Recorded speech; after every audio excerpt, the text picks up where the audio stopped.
Les fonctions en classe de troisième. Donc, on va voir, c'est quoi la définition d'une fonction en troisième. Lorsqu'on dit une fonction, je peux dire qu'une fonction est comme une machine qui fait des calculs. Donc, voilà, là, on a une machine. Donc, pour la machine, il y a un nombre d'entrées. Ça, c'est l'entrée de la machine. Ça, c'est l'entrée. Et ça, c'est la sortie. C'est la sortie de la machine. Donc, la machine est réglée pour faire un certain calcul. Par exemple, si j'appelle cette machine la machine carré, si on l'appelle la machine carré, c'est-à-dire la machine est réglée pour calculer le carré d'un nombre. Par exemple, si en entrée, il y a le nombre 3, en sortie, donc le nombre 3 entre dans la machine carré, le nombre en sortie, ça devient 9, parce que la machine est réglée pour faire le carré d'un nombre. Si en entrée, il y a moins 4, donc avec la machine carré, le carré de moins 4, c'est 16. Voilà, et ainsi de suite. Donc, cette machine, elle calcule le carré du nombre d'entrées, et ça, c'est le nombre de sorties. En général, au lieu de dire le carré des nombres, etc., on va dire, si en entrée, le nombre c'est x, en général, on appelle ça x, en sortie, c'est x carré. Donc, pas à chaque fois on va écrire, on va dire c'est une machine, etc. Donc, les mathématiciens ont adopté la convention suivante, la notation. Donc, pour cette machine, on dit, on a une fonction qui, à chaque x, on associe x carré. Voilà l'écriture mathématique. À chaque x, on associe x carré. On peut nommer une fonction, je peux nommer ça la fonction f, par exemple. Donc, cette fonction qui calcule à chaque x, deuxième cas d'une fonction, si, par exemple, on considère la machine qui, à chaque nombre d'entrées x, calcule, par exemple, elle multiplie x par 3, c'est-à-dire 3x plus 5. Voilà, ça c'est une fonction. Comment on écrit mathématiquement ça? On dit à chaque x, on associe 3x plus 5. Et je peux appeler cette fonction, par exemple, la fonction g. Ça c'est l'écriture, g deux points. Donc la fonction s'appelle g. Et à chaque x, on associe 3x plus 5. Un dernier exemple pour ça, donc voilà, ça c'est la fonction g. Un dernier exemple, si je dis par exemple, soit la machine qui à chaque nombre x calcule quoi? Calcule 3 sur x carré moins 2. Voilà, voilà ça c'est le nombre en sortie. Donc, cette fonction c'est, à chaque x, on associe 3 sur x au carré moins 2. Maintenant, cette fonction, je peux l'appeler h par exemple. Donc, f, g, h sont des exemples des fonctions. Il y a combien de fonctions dans la vie? Il y a une infinité de fonctions. À chaque x, on associe, je peux associer 3x, 8x, 3 sur x, et ainsi de suite. L'image est antécédent d'un nombre par une fonction. Donc, si je considère un exemple, soit la fonction, je peux appeler la fonction f, qui à chaque x, on associe 2x carré plus 1. Voilà, donc on a dit une fonction, c'est comme une machine. La machine est réglée, en entrée il y a x, en sortie pour cette fonction, c'est 2x carré plus 1. Donc lorsqu'on dit trouver l'image de 1, donc l'image, voilà, on va chercher l'image de 1. L'image de 1, c'est-à-dire, on met le 1 en entrée. Donc ça c'est le 1, on met le 1 en entrée, et on va voir c'est quoi en sortie.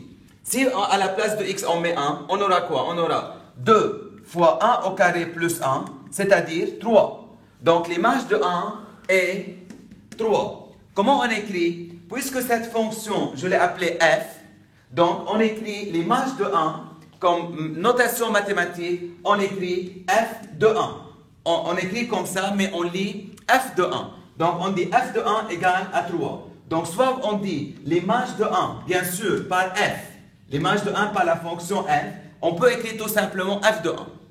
Donc, si je dis maintenant, trouver l'image de moins 5, donc l'image de moins 5 est, bien sûr, l'image de moins 5 par f, et f de moins 5, on écrit comme ça. F de moins 5, c'est-à-dire je remplace x par moins 5. Et la fonction f c'est quoi? C'est à chaque x, on associe 2x carré plus 1, donc on va remplacer x par moins 5, on obtient 2 fois moins 5 au carré plus 1. Voilà, moins 5 au carré 25 fois 2, 50, c'est 51.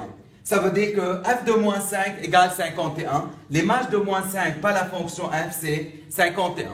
Ça, c'est l'histoire des images. Maintenant, l'antécédent, ou bien les antécédents, ou bien un antécédent. On va voir. Donc, la fonction f, parfois on écrit comme ça, f de x égale 2x carré plus 1. Toujours avec la même fonction. Il y a deux façons pour écrire les fonctions. Soit on écrit f, deux points, à chaque x, on associe 2x carré plus 1. Cette flèche signifie à chaque x, on associe 2x carré plus 1. Soit on écrit comme ça, f de x égale 2x carré plus 1. Si on dit maintenant, trouver, tout d'abord je veux dire des antécédents de, par exemple, trouver des antécédents de 5. C'est-à-dire quoi trouver des antécédents? Mais cette fois-ci, le 5, ce n'est pas en entrée. Lorsqu'on dit trouver les antécédents, maintenant, le 5, c'est en sortie. Donc, je sais que 5, c'est en sortie. Je veux savoir, c'est quoi x qui a pour image 5. Donc, lorsqu'on dit trouver des antécédents de 5, c'est-à-dire, on dit trouvons x tel que f de x égale à 5. Je ne cherche pas l'image de 5, je cherche le nombre x qui a pour image 5. Donc, f de x, c'est quoi? C'est 2x carré plus 1. Donc, 2x carré plus 1 égale à 5. Je mets le 1 ici, on obtient 2x carré égale 4. On divise par 2, x carré égale 2. X carré égale à 2, il y a deux possibilités pour x. Soit x égale racine de 2, soit x égale moins racine de 2. Donc, c'est pour cela qu'on a dit trouver des antécédents. On peut avoir un seul antécédent, on peut avoir plusieurs antécédents. Donc, les antécédents de 5 sont racine de 2 et moins racine de 2. C'est-à-dire, par cette fonction, par la fonction à chaque x, on associe 2x carré. Si en entrée, j'ai le nombre racine de 2, en sortie, on a le nombre 5. La même chose, si en entrée, on a le nombre moins racine de 2, en sortie, on a le nombre 5. Donc, on voit ici que le nombre 5 admet deux antécédents. Pour chercher l'image d'un nombre et les antécédents ou bien un antécédent d'un nombre par une fonction. Et si je considère la fonction f telle que f de x égale x carré plus 4x plus 3. C'est une fonction, bien sûr, elle n'est pas une fonction affine, elle n'est pas une fonction linéaire, c'est une fonction quelconque. Lorsqu'on dit trouver l'image de moins 2, c'est-à-dire je remplace x par moins 2, c'est-à-dire on fait f de moins 2. On calcule f de moins 2, je remplace x par moins 2, ça fait moins 2 au carré plus 4 multiplié par moins 2 plus 3. C'est-à-dire, moins 2 au carré, ça fait 4, moins 8 plus 3. 4 moins 8, c'est moins 4, plus 3, c'est moins 1. Donc, l'image de moins 2, c'est moins 1 par la fonction f. Et si on va chercher un antécédent de moins 1, un antécédent de moins 1, c'est-à-dire on va trouver c'est quoi x, tel que f de x égale à moins 1. Donc, le f de x, c'est quoi? C'est x carré plus 4x plus 3 égale à moins 1. Donc, on met le moins à ce côté, on obtient x carré plus 4x plus 4 égale à 0. Bien sûr, là, on ne peut pas vous donner n'importe quel antécédent de n'importe quel nombre, parce que peut-être on arrive à une équation qu'on ne sait pas résoudre. Donc, on donne ici des nombres où on peut continuer la résolution des équations en classe de troisième. On arrive à ça, x carré plus 4x plus 4, et si on reconnaît une identité remarquable, c'est la forme a carré plus 2ab plus b carré, c'est-à-dire ça, on trouve x plus 2 au carré égale à 0. Donc, le développement de x plus 2 au carré, ça fait ça. Si le carré d'un nombre est égal à 0, donc c'est le nombre qui est égal à 0. Donc, x plus 2 égale à 0, d'où x égale à moins 2. Donc, on a trouvé le nombre x qui a pour image moins 1. On dit moins 2 a pour image moins 1. On dit un antécédent de moins 1. Et si je peux dire l'antécédent, car il y a un seul antécédent, l'antécédent de moins 1, c'est moins 2. De certaines fonctions. On a dit qu'il y a une infinité de fonctions en mathématiques. Est-ce qu'en classe de troisième, on va étudier toutes les fonctions? Bien sûr que non. Le chapitre fonctions commence en troisième, mais on ne le finit jamais. Ça continue jusqu'à l'université, jusqu'à 5e année à l'université et au-delà de ça. Donc, en troisième, on est responsable d'étudier quel type de fonction. Donc, on peut dire la première catégorie des fonctions, c'est les fonctions qui s'écrivent de la façon, à chaque x, on associe k. K est une constante. Donc, on a une constante. Voilà, c'est-à-dire, on a une machine. La machine, on a une machine. Allez régler la machine de façon à donner toujours le même nombre. K est une constante. À chaque x, on associe k. Je donne un exemple. Si on considère la fonction qui à chaque x, on associe 3. Cette fonction s'appelle une fonction constante. Et pourquoi on l'appelle fonction constante? Si en entrée il y a le nombre 1, en sortie il y a le nombre 3. Si en entrée il y a le nombre moins 1, en sortie il y a 3. Quel que soit x, c'est toujours 3. Donc cette fonction on l'appelle fonction constante. Elle est de la forme, à chaque x on associe k. La deuxième catégorie des fonctions, si on a les fonctions qui à chaque x on associe à x. C'est-à-dire, là, la fonction, elle est réglée pour multiplier le nombre en entrée par a. Donc, on peut dire comme ça, voilà, ça c'est la machine. En entrée, il y a x. En sortie, il y a ax. Avec a réel, avec a un nombre.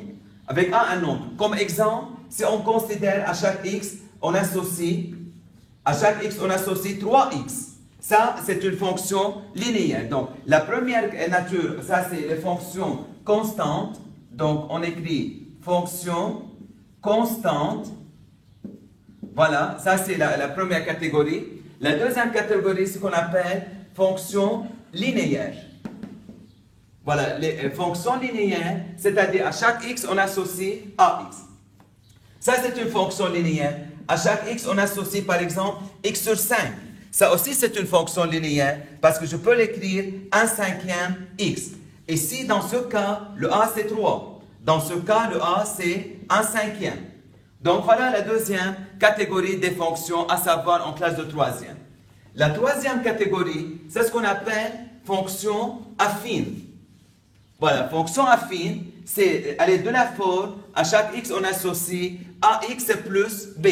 C'est-à-dire cette fois-ci, la machine est réglée. Si en entrée il y a le nombre x, en sortie, il y a ax plus b.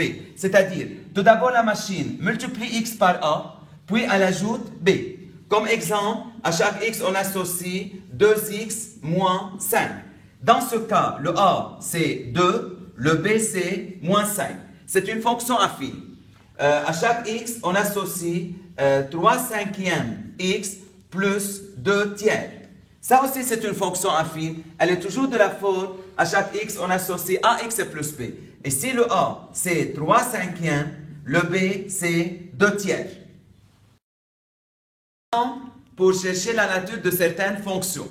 Donc, si on dit, on a la fonction qui, à chaque x, on associe 2x carré moins 3. Donc, nous, on a vu qu'il y a 3 catégories de fonctions à savoir en troisième. Les catégories, c'est soit à chaque x, on associe k. C'est ce qu'on appelle fonction constante. Ça, c'est les fonctions constantes. Soit à chaque x, on associe ax. C'est ce qu'on appelle les fonctions linéaires. Soit à chaque x, on associe ax plus b. C'est ce qu'on appelle les fonctions affines. Voilà, il y a 3 types de fonctions. Maintenant ça, à chaque x, on associe 2x carré moins 3. Est-ce que c'est la forme k? Bien sûr que non. Ax, non, on a x carré. C'est pas ax plus b. Donc, c'est pas une fonction parmi ces 3 catégories. Donc, pour nous, pour un élève de troisième, la nature, c'est une fonction quelconque. Voilà, c'est une fonction quelconque. Elle n'est pas ni affine, ni linéaire, ni constante. À chaque x, on associe x sur 5 moins 2. D'accord. X sur 5 moins 2, je peux l'écrire 1/5 x moins 2. Donc, ça c'est le a et ça c'est le b. Oui, elle est de la forme, à chaque x, on associe ax plus b. Et si on dit la nature, elle est une fonction affine. Elle est une fonction affine ici. À chaque x, on associe ax plus b. Cette fonction s'appelle fonction affine. Et c'est quoi le a ici? Le a, c'est 1/5 et le b, c'est moins 2. Voilà, c'est une fonction affine. Troisième exemple. À chaque x, on associe 5. À chaque x, on associe 5 ressemble à cette fonction. À chaque x, on associe k. Ici, la nature, c'est une fonction constante. Ici, la constante k égale à 5. Quel que soit x, le nombre en sortie, c'est 5. Le quatrième exemple, à chaque x, on associe 3 racines de x plus un tiers. On regarde 3 racines de x. Est-ce que parmi les fonctions étudiées, on a quelque part racine de x? Non. Si on voit une forme qui ne ressemble pas à ça, alors pour nous, c'est une fonction quelconque. Pour un élève de troisième, c'est une fonction quelconque. Elle n'est pas parmi ces 3 fonctions, à savoir en troisième. À chaque x, on associe 3x sur 2. Bien sûr que 3x sur 2, je peux l'écrire 3 demi x. 3 demi x, oui, à l'aide de la forme, à chaque x, on associe ax. Donc ici, c'est une fonction linéaire. Une fonction linéaire avec a égale 3 demi. Donc voilà la nature des fonctions à savoir en classe de troisième. Soit on dit elle est constante, soit elle est linéaire, soit affine. Sinon, pour nous, on dit c'est une fonction quelconque. Même si après, dans les classes supérieures, il y a un nom, il y a une nature pour ces fonctions. L'exemple pour chercher la nature des fonctions, si on dit, soit f la fonction qui à chaque x on associe 3x moins 5 au carré moins 3x plus 5 au carré. Donc, on dit, c'est quoi la nature de cette fonction? On a vu qu'il y a trois types de fonctions à savoir. Soit la fonction constante qui à chaque x on associe k, une constante. Soit à chaque x on associe ax, linéaire. Soit à chaque x on associe ax plus b, affine. Ici, elle a une forme bizarre. Mais je veux essayer de simplifier ça. Donc, je vais écrire f de x égale. Je prends ça et je développe. Si on développe, on obtient quoi? Ça, c'est a moins b au carré. Donc, c'est 3x au carré moins 2 multiplié par 3x multiplié par 5 plus 5 au carré. C'est la forme a moins b au carré. Je développe. Moins, je laisse maintenant les parenthèses. Ça aussi, a plus b au carré, c'est a au carré, 9x carré, plus 2ab, plus 30x, plus 25. J'ai laissé les parenthèses parce que là, il y a moins. Et il faut changer les signes après. Donc, f de x égale, on calcule ça, c'est 9x carré, moins 30x, plus 25, moins 9x carré, moins 30x, moins 25.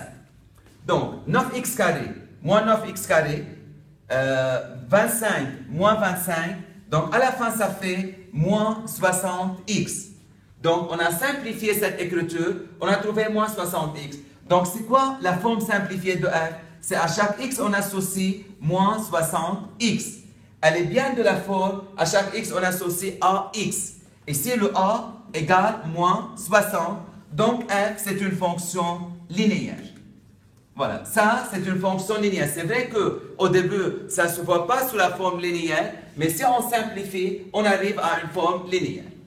Un deuxième exemple, si on a la fonction g, qui à chaque x on associe x racine de 80 moins racine de 25 moins 16 plus racine de moins 3 au carré. Voilà, c'est une forme un peu bizarre comme ça. Là aussi, on va essayer de simplifier.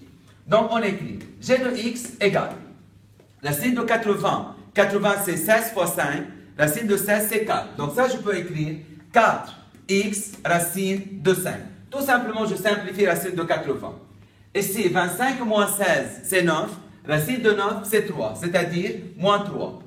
Et là on a racine de moins 3 au carré c'est 9, racine de 9 c'est 3. Donc là aussi on barre ces deux. Donc g de x sera quoi? Sera 4x racine de 5.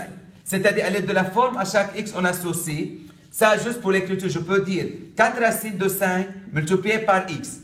Elle est bien sous la forme ax. À chaque x, on associe ax avec a égale 4 racines de 5. Donc ça aussi, c'est une fonction linéaire.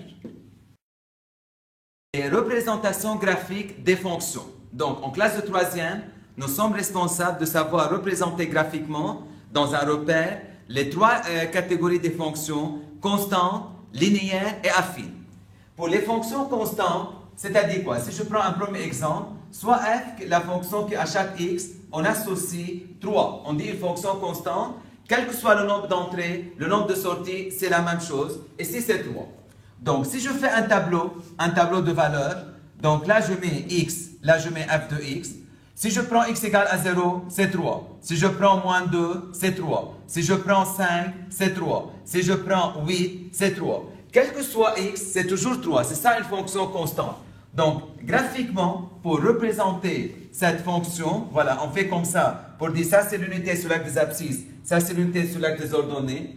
Comment on place? Pour placer ça, ce point, c'est 0, 3. 0, 3. Où est le point 0, 3? 0, 1, 2, 3. Ça, c'est le premier point. Pour le deuxième point, c'est moins 2, 3. Donc, moins 2, 1, 2, 3. Voilà, je fais ça. Voilà, ça, c'est le deuxième point. Le troisième point, c'est 5, 3. Donc, 1, 2, 3, 4, 5. Voilà, on fait ça. C'est 5, 3. Et le dernier point, c'est 8, 3. Donc, voilà, 5, 6, 7, 8. 8, 3, c'est ça. Donc, on voit ici que tous les points se trouvent sur la droite horizontale qui passe, voilà, tout ça. Sur une droite horizontale passant par le point de coordonnées 0, 3. Cette droite horizontale, on dit que son équation c'est y égale à 3. Donc, une fonction constante est représentée graphiquement par une droite horizontale. Si on a la fonction constante à chaque x, on associe 3. On prend ici sur l'axe des ordonnées 3 et on trace la droite horizontale. Si, un deuxième exemple, à chaque x, on associe moins 2. Moins 2, c'est une constante. Donc, sur l'axe des ordonnées, on prend moins 1, moins 2. Ça, c'est moins 2. Et voilà, ça, c'est pour f. Et ça, c'est pour g. Je trace la droite, voilà, comme ça. Ça, c'est g. Donc, en résumé, les fonctions constantes sont représentées graphiquement par des droites horizontales, des droites qui sont parallèles. Ça, on appelle l'axe des abscisses. À l'axe des abscisses, pour f de x égale 3, je choisis ici 3, je trace la droite horizontale. Pour g de x égale moins 2, on choisit ici moins 2 et on trace une droite horizontale. Okay. On passe maintenant au deuxième cas pour les fonctions linéaires. Comment on représente graphiquement les fonctions linéaires? Donc, là aussi, une fonction linéaire est représentée par une droite. Donc, je prends un exemple, soit par exemple h, à chaque x, on associe 3x. Donc, je vais faire un tableau des valeurs. Voilà, en classe de troisième, c'est le tableau de valeurs qui me permet de tracer la représentation graphique. Si je considère 0, donc c'est sûr que c'est 0. Remplace x par 0, 0 fois 3, c'est 0. Si je considère 1, ça fait 3. Si je considère moins 1, ça fait moins 3. 4, ça fait 12.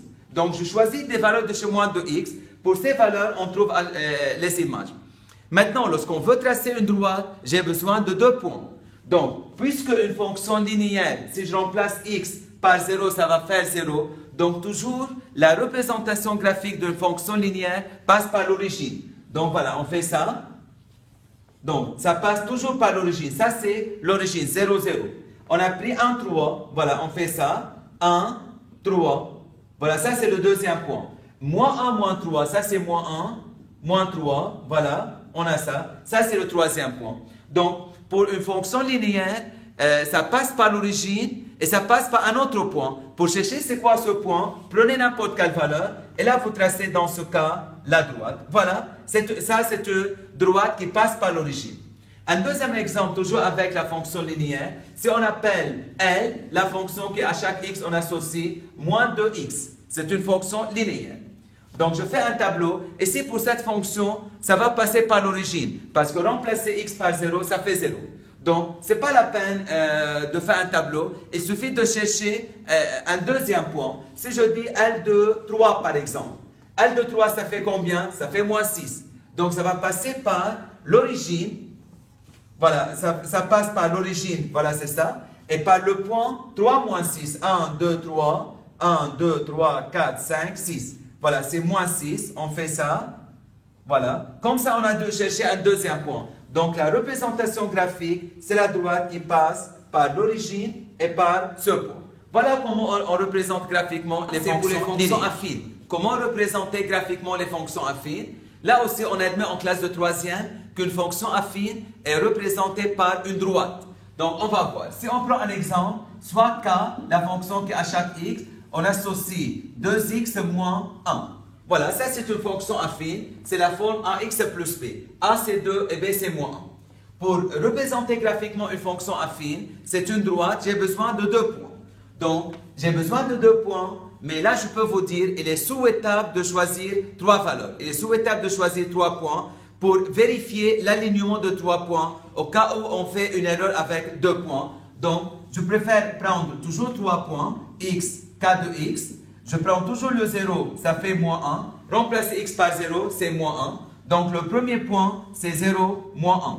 Je choisis 2, je choisis 3 valeurs arbitraires. 2, ça fait 3. Le deuxième point, c'est 2, 3. Je choisis par exemple moins 1. Moins 1, ça fait moins 3. Le troisième point, c'est moins 1, moins 3. Voilà, il suffit de prendre 2 points. Mais là, si on prend 2 points, on fait une erreur de calcul avec un point, on ne peut pas savoir qu'on a fait cette faute. Tandis que si on prend 3 points, et on place les 3 points dans un repère, on peut vérifier comme ça si on a fait une faute ou pas. Si on trouve 3 points alignés, ça marche. Si on ne trouve pas 3 points alignés, ça veut dire qu'il y a une faute de calcul quelque part. 0, moins 1, voilà, ça c'est le premier point. 2, 3, 1, 2, 1, 2, 3. Voilà, ça c'est le deuxième point. Et le troisième point, moins 1, moins 3, 1, 2, 3, voilà, ça c'est moins 3, ça c'est le troisième point. Donc c'est une droite, ça va passer par les 3 points. Voilà, c'est la représentation graphique de cette fonction affine. On dit que cette droite a pour équation y égale 2x moins 1. Lorsque je représente graphiquement une fonction affine, la droite a pour équation y égale ce qu'on a ici, 2x moins 1. Un deuxième exemple pour les fonctions affines, si j'appelle par exemple m de x, voilà, je peux écrire comme ça. m de x égale 1 tiers x plus 2. Donc, ici, il est souhaitable d'éviter les valeurs de x où on a des fractions. C'est plus difficile pour placer. Donc, je fais un tableau de valeurs, 1x, m de x. Je prends par exemple pour x0, il n'y a pas de problème. X égale à 0, ça fait 2. Je prends pour x3. Prenons 3, parce que si je prends 3, 3 sur 3, ça fait 1, ça fait 3 à la fin. Donc, je prends x, les multiples de 3, pour simplifier par 3. Je prends x égale moins 3, par exemple. Moins 3 divisé par moins 3, c'est moins 1, ça fait 1. Donc, si je place, voilà, dans un repère, 0, 2, voilà, ça c'est le premier point. 3, 3, 1, 2, 3, 1, 2, 3. Voilà, ça c'est le deuxième point. Et moins 3, voilà, 1, 2, 3, moins 3, 1. Voilà, ça c'est le troisième point. Donc, comme ça, on trace la droite qui représente cette fonction. Toujours, on dit, la droite a pour équation y égale 1 tiers x plus 2. Graphique des fonctions quelconques. On a vu pour les fonctions constantes, fonctions linéaires, fonctions affines. Pour les fonctions quelconques, on n'est pas responsable, en classe de troisième, de savoir représenter graphiquement une fonction quelconque. C'est vrai qu'ils peuvent nous donner la courbe représentative d'une fonction quelconque et sur la courbe, on doit lire graphiquement l'image, les antécédents, mais nous, on n'est pas responsable de représenter graphiquement. Mais si quelqu'un dit comment on peut tracer, je prends un exemple, soit h de x égale x carré, c'est-à-dire à chaque x, on associe x carré. Si je veux savoir l'allure de cette courbe, toute courbe qui n'est pas affine, qui n'est pas linéaire, qui n'est pas constante, sa représentation, ce n'est pas une droite. Les droites sont seulement pour les fonctions affines, linéaires et constantes. Ça, ce n'est pas une fonction affine, ce n'est pas linéaire, ce n'est pas constant. Donc, je peux faire un tableau de valeurs. Avec le tableau de valeurs, je peux savoir l'allure de la courbe. Donc, si je prends pour x égale 0, ça fait 0. X égale 1, ça fait 1. X égale 2, ça fait 4. X égale moins 1, ça fait 1. L'image de moins 1 au carré, c'est 1. C'est moins 2, ça fait 4. Moins 3, ça fait 9. Et si je prends 3, ça fait 9. Donc, voilà, je suis en train de placer plusieurs points. Voilà, je place plusieurs points. Donc, le 0, 0, c'est là. C'est 1, 1. Voilà, c'est là. Ça, c'est 1, 1. Moins 1, 1. Voilà, ça, c'est le deuxième point. 2, 4. 1, 2, 3, 4. Voilà, 2, 4. Et moins 2. Voilà, moins 2, 4. 3, 9, 4. 5, 6, 7. Voilà, 7, 8, 9. Voilà, on fait ça. Ça, c'est un point. Et moins 3, 9. Ça, c'est moins 3, 9. Voilà, on trouve ça. Donc, si je trace l'allure de cette courbe, ça fait quelque chose qui fait comme ça. Voilà, ça. Et après, je fais ça. Mais bien sûr, en classe de troisième, on trace des courbes, des fonctions quelconques par tâtonnement. Par tâtonnement, c'est-à-dire, on choisit des valeurs de x. Pour ces valeurs de x, on trace les images. Mais à la fin, pour tracer correctement ces courbes, il faut attendre les classes supérieures à partir de la seconde, où on peut étudier comment tracer des courbes pareilles. Pour faire lecture graphique sur une courbe d'une fonction. Voilà, ça c'est une courbe d'une fonction. Donc, ici le graphique ci-dessous représente une fonction h. Pour chaque question, on donne toutes les réponses possibles. S'il n'y a pas de réponse, on indique impossible. On va voir. La première question, on va chercher l'image de 1 par h. Pour chercher l'image de 1, qu'est-ce qu'on fait? On place 1 sur l'axe des abscisses. Ça, c'est le 1. Ça, c'est le 1 sur l'axe des abscisses. Donc, je trace une droite verticale comme ça pour arriver jusqu'à la courbe. Puis de là, je vais jusqu'à l'axe des ordonnées. Donc, l'image de 1, c'est 1. Donc, pour la première question, image de 1 par h, c'est h de 1 égale 1. Ça, c'est l'image de 1. C'est facile. Si par exemple, j'ajoute une question, l'image de moins 1. Pour chercher l'image de moins 1, on repère moins 1 sur l'axe des abscisses, on place ça, voilà. On fait comme ça les flèches pour dire, on lit les images, après on vient là. Ça c'est quoi? C'est 1,5. Si tout ça c'est 1, c'est 1,5. Donc on peut dire que h de moins 1 égale 1,5. Très bien.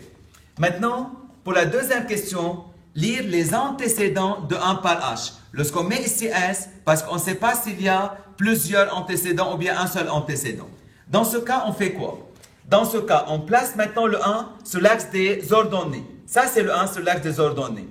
On trace une droite horizontale pour couper la courbe. Voilà, on trace une droite horizontale. Ça, c'est la droite y égale à 1. On trace tout ça. On remarque que ça coupe la courbe en 3 points. Ça, c'est le premier point. Ça, c'est le deuxième point. Et ça, c'est le troisième point. Ce point, son abscisse, c'est moins 2. Ce point, c'est 1, on a dit. Et ce point, c'est 2. Donc, ici, on remarque que le nombre 1 admet 3 antécédents. Voilà, comme ça, on lit les antécédents. Il y a moins 2, il y a 1 et il y a 2. Donc, les antécédents de 1, c'est moins 2, 1 et 2. Il y a 3 antécédents de 1. OK. Maintenant, ils disent, voilà, je vais effacer ça pour continuer.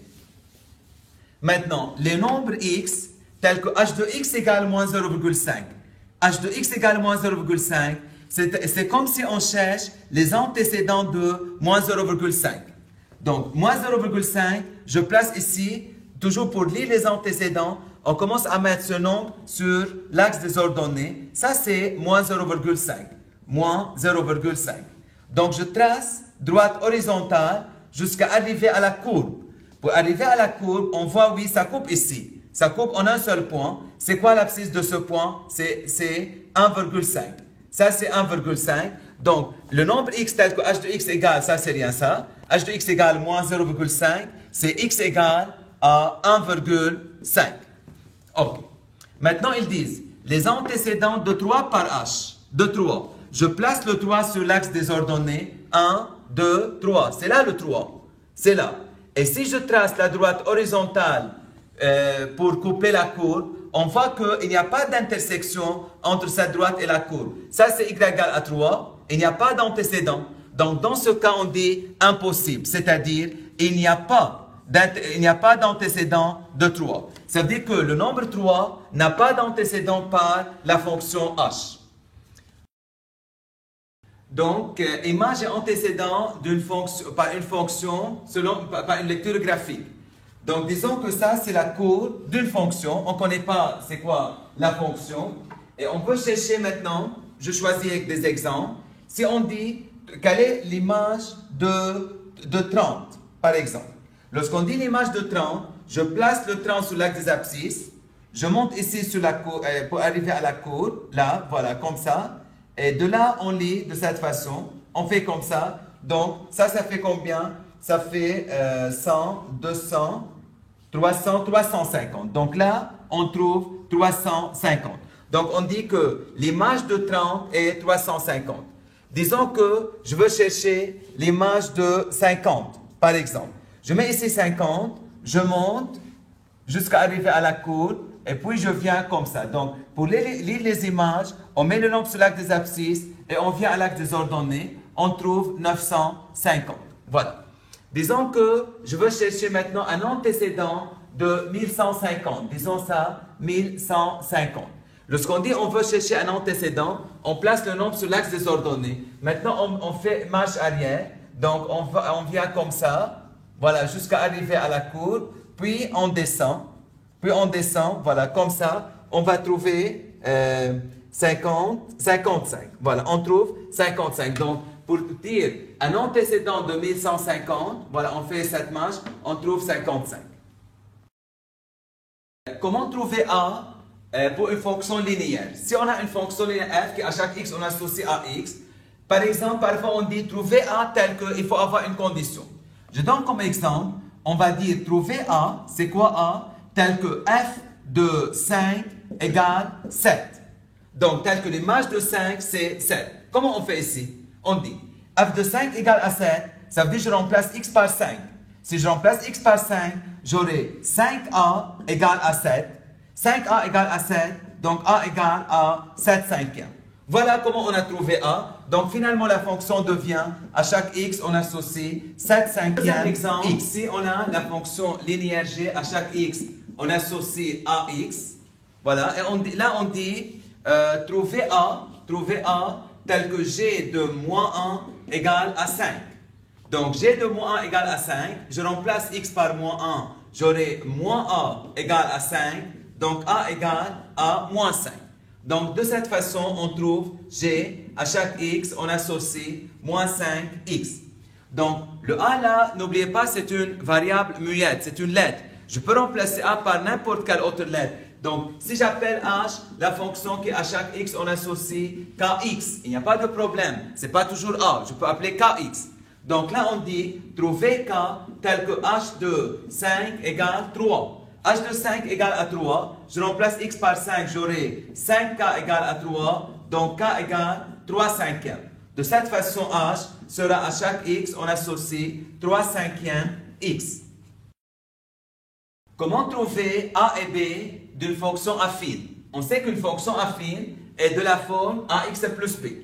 Donc là, on va trouver une formule pour trouver a et b. Ici, pour trouver a, je commence par trouver a, je dois connaître les images de deux nombres. C'est-à-dire, soit, disons que f de x1 égale y1. Disons que x1 est un nombre, je connais son image. Et f de x2 égale y2. Ok, donc là, je connais les images de deux nombres. Qu'est-ce que ça veut dire f de x1 égale y1? Ça veut dire que ax1 plus b égale y1. Et qu'est-ce que ça veut dire f de x2 égale y2? Ça veut dire que ax2 plus b égale y2. Maintenant, si je soustrais par soustraction, c'est-à-dire, je veux faire la première équation moins la deuxième équation.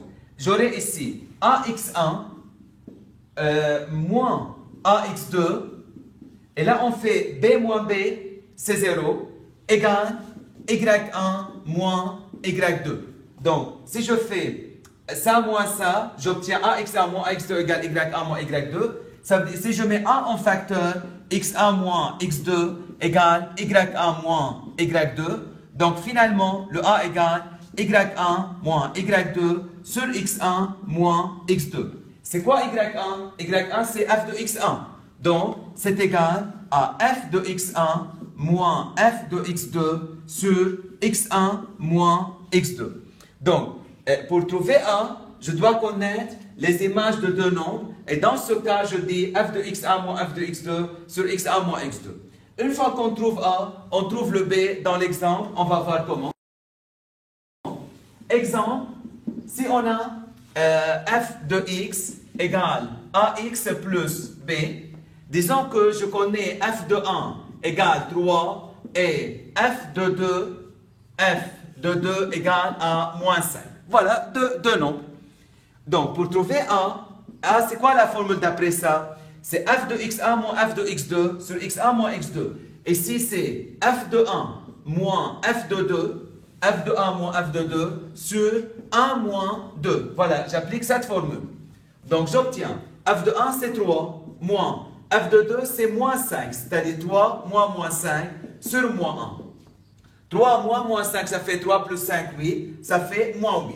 Comme ça, on a trouvé le A. Donc, la fonction devient f de x égale moins 8x plus b. Reste à chercher le b. Pour chercher b, je prends n'importe quel nombre, soit f de 1 égale 3, soit f de 2 égale à moins 5. Si je prends ça, je dis f de 1 égale à 3, donc je remplace x par 1, ça fait moins 8 plus b égale à 3. Moins 8 plus b égale à 3, donc b égale 3 plus 8 égale 11. Donc pour trouver le b, il suffit de prendre l'image d'un nombre. Donc finalement, on trouve f de x égale, on a trouvé a égale moins 8, c'est moins 8x plus 11. Voilà comment on cherche f. Un exemple pour trouver a et b pour une fonction affine, soit j'ai la fonction affine telle que g de x égale ax plus b. Là, on va trouver a et b tel que g de 7 égale moins 2 et g de moins 1 égale à 5. Donc, le a, c'est quoi la formule de a? C'est g de x1 moins g de x2 sur x1 moins x2. g de x1 moins g de x2 sur x1 moins x2.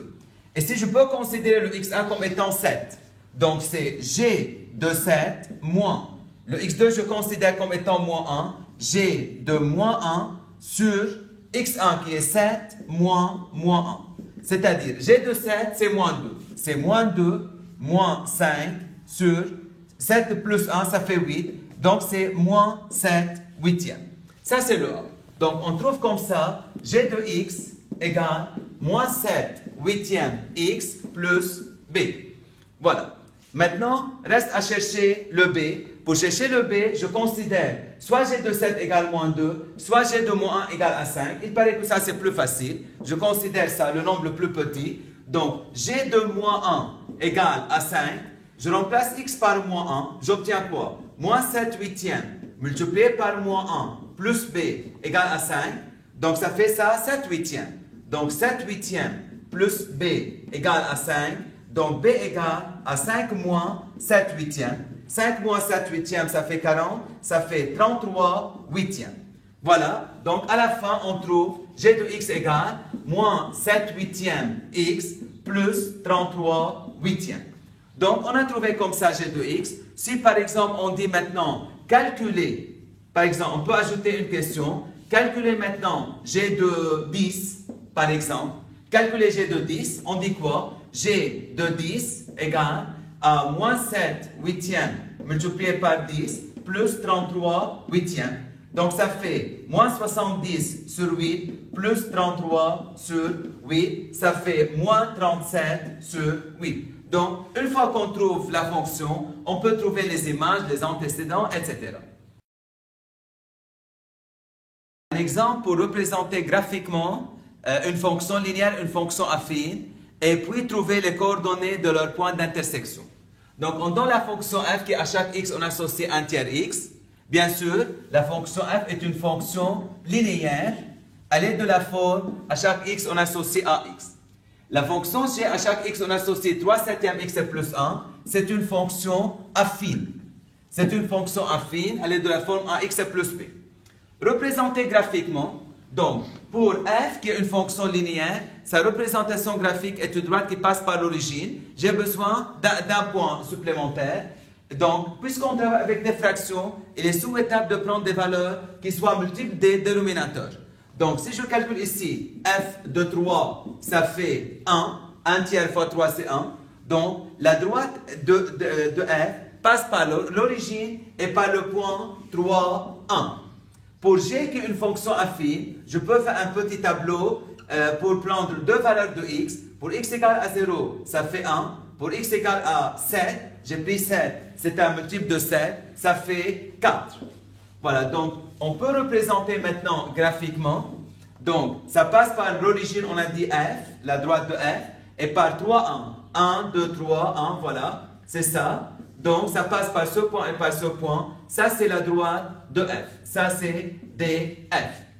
Pour G, ça passe par 0, 1. Ça, c'est le premier point. Et par 7, 4. 1, 2, 3, 4, 5. 1, 2, 3, 4, 5, 6, 7. 7, 4. 1, 2, 3, 4. Voilà, on fait ça.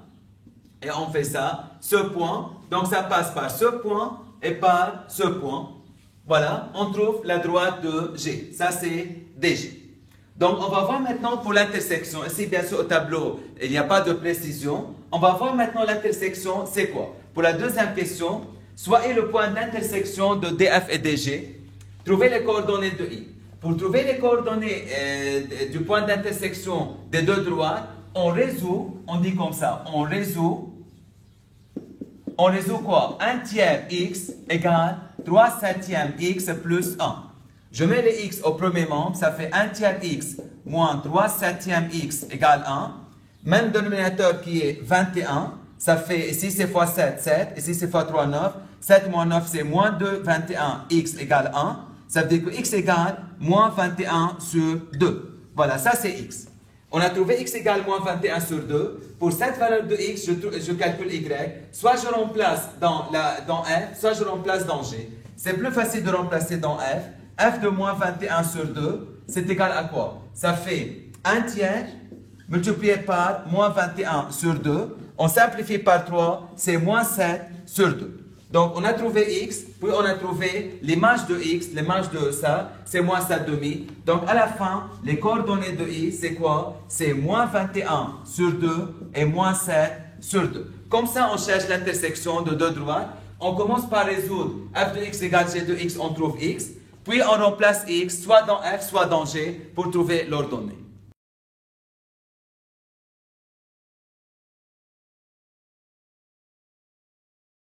Un exemple sur la représentation graphique d'une fonction linéaire. Donc, soit f, une fonction telle que f de x égale moins 5x. Donc là, on dit f est-elle une fonction linéaire? Oui, tout simplement, on va dire, c'est de la forme,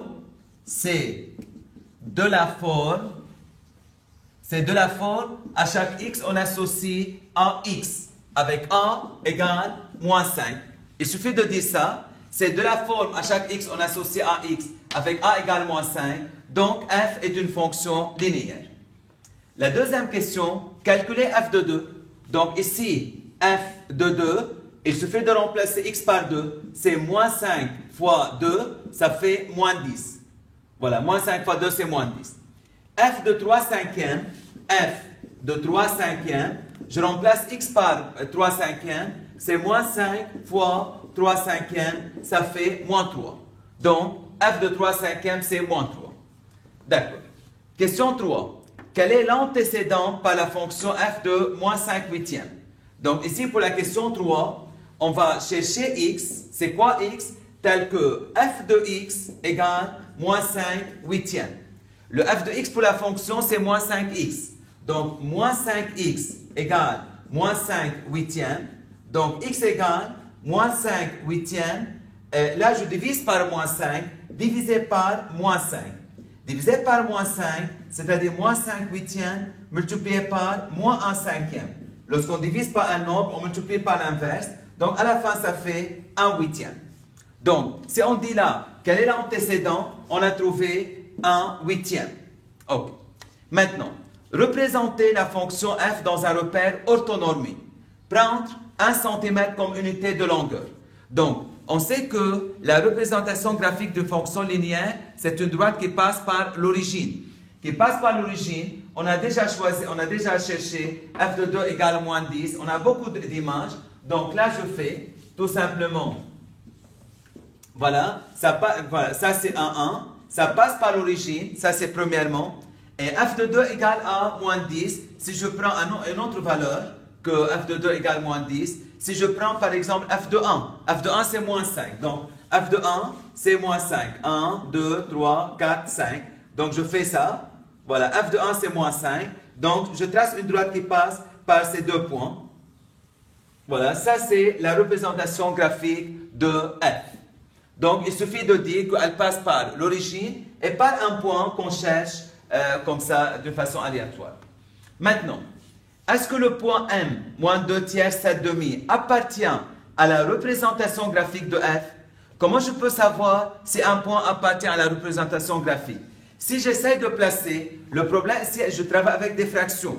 Donc, ça ne va pas être précis sur le repère. Alors, la meilleure stratégie ici, c'est faire quoi? C'est chercher l'image de moins 2 tiers. On cherche l'image de moins 2 tiers par la fonction f. On dit f de moins 2 tiers. Ça fait combien? Ça fait moins 5 multiplié par moins 2 tiers. Donc, ça fait à la fin 17 tiers. Donc, f de moins 2 tiers, c'est 17 tiers. C'est différent de 7 demi. Puisque l'image de moins 2 tiers n'est pas 7 demi, donc non, m n'appartient pas, donc à la fin m n'appartient pas à la représentation df. Je peux dire df, c'est la droite qui représente f. Ok. Après, par lecture graphique, trouvez l'antécédent par la fonction f de 15 demi. Montrez les tracés. De 15 demi, lorsqu'on cherche les antécédents, ou bien un antécédent, je mets 15 demi sur l'axe des ordonnées. 15 demi, c'est-à-dire 7,5. Ça fait 1, 2, 3, 4, 5, 6.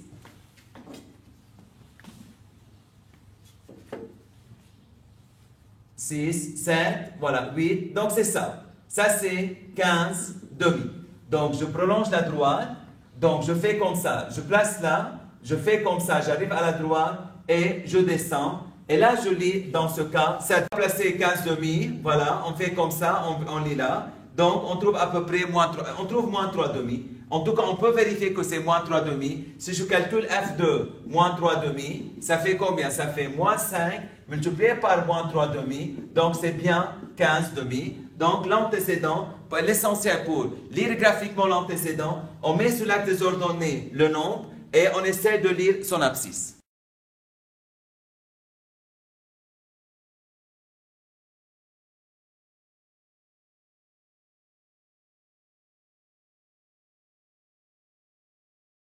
Intéressant comme application des trois fonctions vues dans ce chapitre, la fonction constante, la fonction linéaire et la fonction affine. Donc, là on dit, c'est quoi le problème? Une station de ski propose pour la saison de ski les tarifs suivants. Il y a l'option A, il y a trois options. L'option A, 15 € pour un forfait d'une journée. Ça veut dire quoi? Ça veut dire que pour une journée, on paye 15 €. Option B, payer une carte privilège 120 € et bénéficier d'une réduction de 40% sur le forfait d'une journée. C'est-à-dire, si au début de la saison, on achète la carte privilège, on paye 120 €, mais après, à chaque fois qu'on va aller au ski, on peut bénéficier d'une réduction de 40%. Donc, au lieu de payer 15 €, on paye dans ce cas 60% de 15 €. Parce qu'il y a une réduction de 40%. Donc, ce qui reste à payer, c'est 60% de 15 €. L'option C, payer une carte de saison 330 € et avoir un accès gratuit aux pistes. L'option numéro 3, on paye pour la saison 330 € et après on a accès aux pistes quand on veut. On peut aller tous les jours, 5 jours par semaine, etc. Donc, il y a trois options. Bien sûr, lorsqu'on dit il y a trois options, ça dépend des gens. Et il y a des gens qui choisissent l'option A parce qu'il y a des gens qui disent, comme on va pas au ski souvent, par exemple si on va une fois par semaine ou bien une fois toutes les 2 semaines, alors ce n'est pas la peine de payer la carte privilège ou bien payer la carte de saison. Ce n'est pas la peine. À chaque fois qu'on va au ski, on paye 15 €. Mais les gens qui vont souvent au ski, là, ils ont intérêt à acheter soit la carte privilège, soit la carte saison. Et c'est ça le but de l'exercice, c'est voir pour quel cas, dans quel cas, l'option A est souhaitable et l'option A est avantageuse sur les autres options, ou bien l'option B, etc. D'accord. Première question. Une fois la carte privilège payée, c'est-à-dire une personne a payé la carte privilège. Dans ce cas, la personne, lorsqu'elle va au ski, elle ne va pas payer 15 €, elle va bénéficier de 40% de réduction. Donc, démontrer que le forfait d'une journée avec l'option B coûte 9 €. Donc, on va démontrer avec la carte privilège, le forfait d'une journée, c'est 9 €. Comment on fait? Donc, au départ, la valeur initiale, ça c'est pour la première question, la valeur initiale c'était 15 euros. Après, il y a une réduction, c'est-à-dire moins 40%. Moins 40%, dans ce cas, le coefficient multiplicateur, c'est 1, c'est quoi? C'est 1 moins 0,4 égale 0,6. Donc, dans ce cas, la valeur finale devient quoi? Devient 15 multiplié par 0,6. 15 multiplié par 0,6, ça fait 9 euros. Voilà comment on fait. Donc, si on achète la carte privilège, au lieu de payer 15 euros la journée, on paye 9 euros la journée. Ça, c'est la première question. Deuxième question. Recopier et compléter, on va compléter directement ici le tableau suivant. Il y a un tableau à compléter. Ici, le nombre de rentrées par saison, voilà, le prix à payer avec l'option A. D'accord. Travaillons tout d'abord avec 0. Le nombre de rentrées par saison. Voilà, avec l'option A, lorsque je vais au ski, je paye 15 euros. Donc 0, je ne paye pas. C'est 0 ici, bien sûr. Le prix à payer avec l'option B. Imaginez que quelqu'un a acheté la carte privilège, mais il n'est pas allé au ski. Dans ce cas, ça va lui coûter 120 euros. Donc, ici, le prix à payer, c'est 120 euros. Le prix à payer avec l'option C, donc il achète la carte de saison. Quelqu'un qui achète, qui fait un abonnement pour la saison, mais il ne va aucune fois. Donc finalement, il va payer 330 euros, même sans aller au ski, parce qu'il a acheté au début de la saison la carte. Voilà. Maintenant, pour la deuxième colonne, on donne le prix à payer avec l'option B. Le prix à payer avec l'option B, c'est 210. On va savoir le nombre de rentrées par saison. D'accord. Pour la deuxième question, on peut dire soit X, le nombre de rentrées. Voilà, soit X, le nombre de rentrées. Avec l'option B, combien on paye? Si le nombre de rentrées, c'est X, on va payer par jour 9 euros. On a déjà calculé 9. Donc, par jour, 9 euros. Par X jours, pour X jours, on va payer 9X. X, ça peut être 3 jours, 5 jours, 20 jours, etc. C'est 9X. Mais il y a aussi la carte privilège qui coûte 120. Donc, plus 120, ça fait combien? Ça fait 210. Ça veut dire que 9X égale 210 moins 120 égale 90. Donc, X égale à 10. Donc, si quelqu'un, avec l'option B, il a payé 210 euros, ça veut dire que le nombre de rentrées, c'est 10. Le nombre de rentrées, c'est 10. Le prix à payer avec l'option A. Avec l'option A, par jour, il paye 15 euros. Donc, ici, c'est combien? C'est 10 fois 15, ça fait 150 euros. Avec l'option C, pour 10 rentrées, avec l'option C, c'est 330 euros. Parce qu'avec l'option C, on paye la carte au début de la saison, indépendamment du nombre d'entrées au ski. Donc là, vous voyez, pour 10 entrées, ce n'est pas la peine d'acheter la carte privilège, ce n'est pas la peine d'acheter la carte de saison. Donc c'est mieux de payer pour chaque fois. D'accord. Si le nombre de rentrées, c'est 25, le nombre de rentrées, c'est 25, voilà, avec l'option A, à chaque entrée, on paye 15. Donc là, on fait 15 fois 25, ça fait 375. Avec l'option A, 25 fois 15, 375. Avec l'option B, on va payer combien? On va, pour chaque entrée, voilà, ça avec l'option B, pour chaque entrée, on paye 9. Donc c'est 25 fois 9 plus le prix de la carte qui est 120. Donc 25 fois 9, ça fait 225 plus 120, ça fait 345. Donc pour 25 entrées, avec l'option B, on paye 345 euros. Le prix à payer avec l'option C, c'est une valeur fixe, 330. Indépendamment, c'est toujours 330. Donc là, on voit, pour un petit nombre d'entrées de 0 à 10, c'est pas la peine, c'est pas avantageux, c'est pas lucratif de prendre la carte privilège ou bien la carte saison. Mais pour un grand nombre d'entrées, ici, la carte saison l'option C devient avantageuse par rapport aux autres options. On passe maintenant à la troisième question.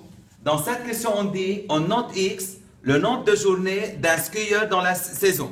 Donc maintenant, le but, c'est de trouver, par rapport au nombre de journées de ski, quelle est l'option la plus avantageuse.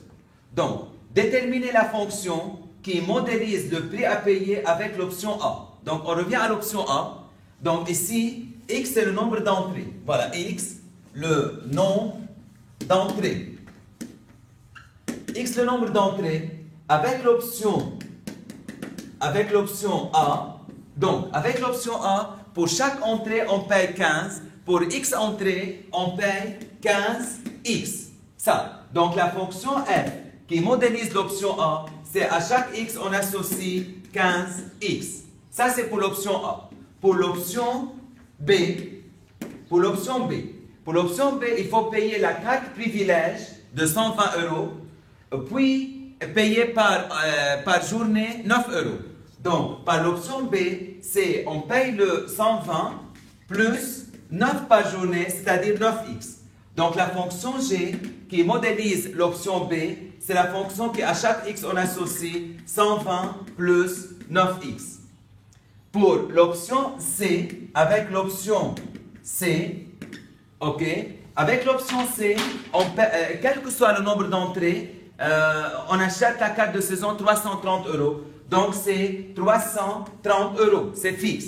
Donc, la fonction H qui modélise l'option C, c'est à chaque X, on associe 330.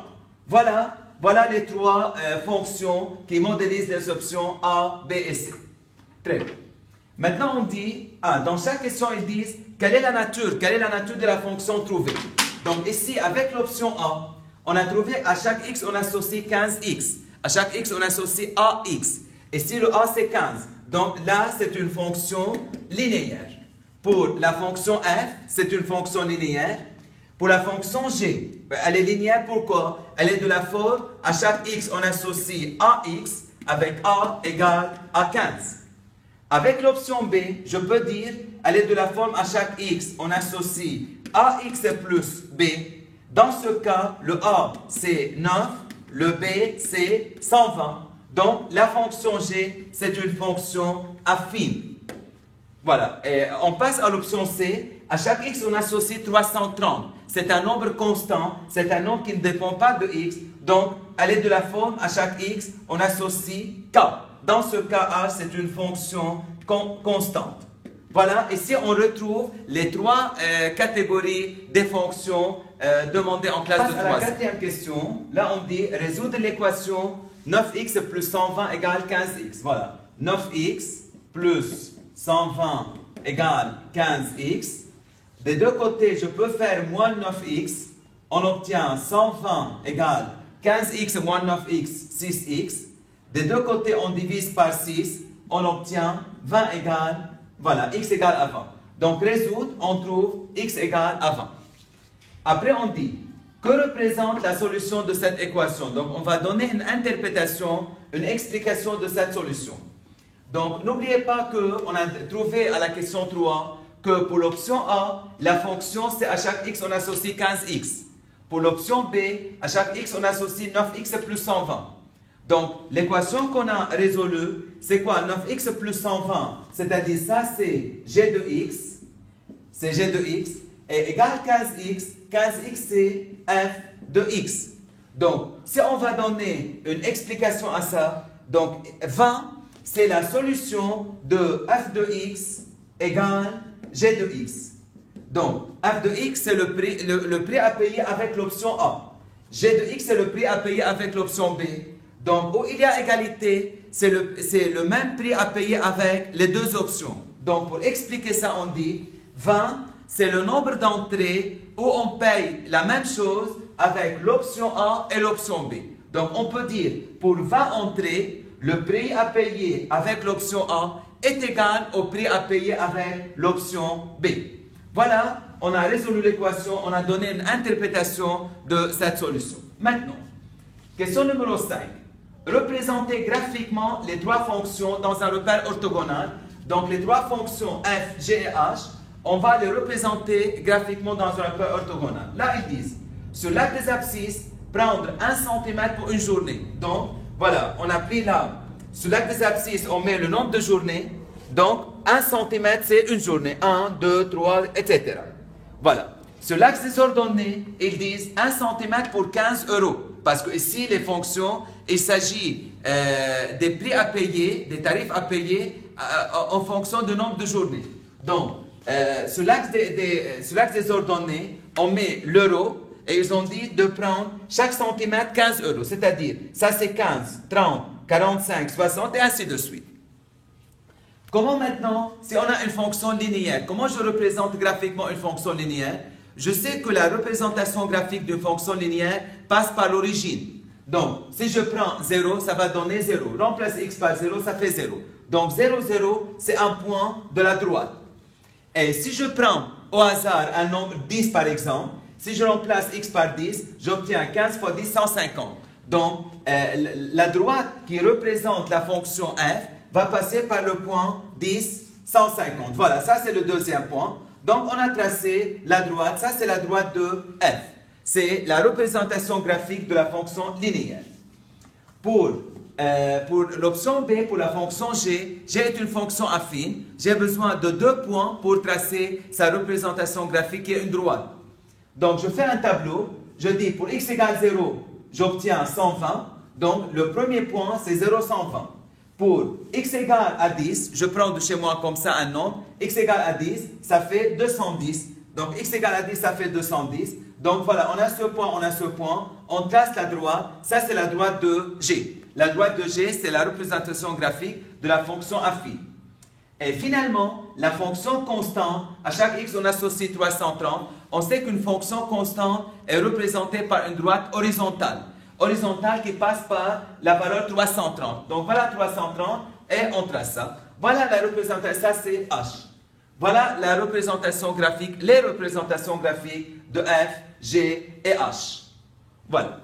Maintenant, pour la question B, illustrer sur le graphique le résultat de la question 4. Ou bien, plutôt, on peut dire, parfois on dit, étudier graphiquement l'option la plus avantageuse par rapport au nombre d'entrées X. Donc, là, vous voyez, lorsque je dessine ça au tableau, ce n'est pas précis, ce n'est pas une belle figure, un beau graphique. Donc, on va voir ça sur GeoGebra, comment on fait pour illustrer graphiquement la solution et donner l'option la plus avantageuse. On a représenté graphiquement les trois fonctions f, g, h.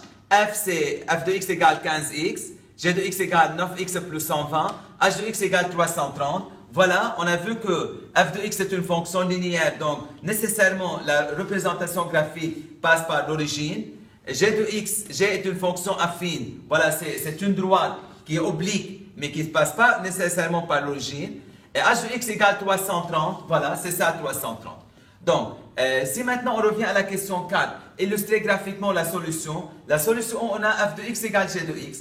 F de x égale g de x, c'est là, où il y a un point d'intersection. Si on fait ça, voilà, on trouve bien 20. Donc, lorsqu'on a résolu l'équation, on a trouvé 20, c'est bien 20 ici.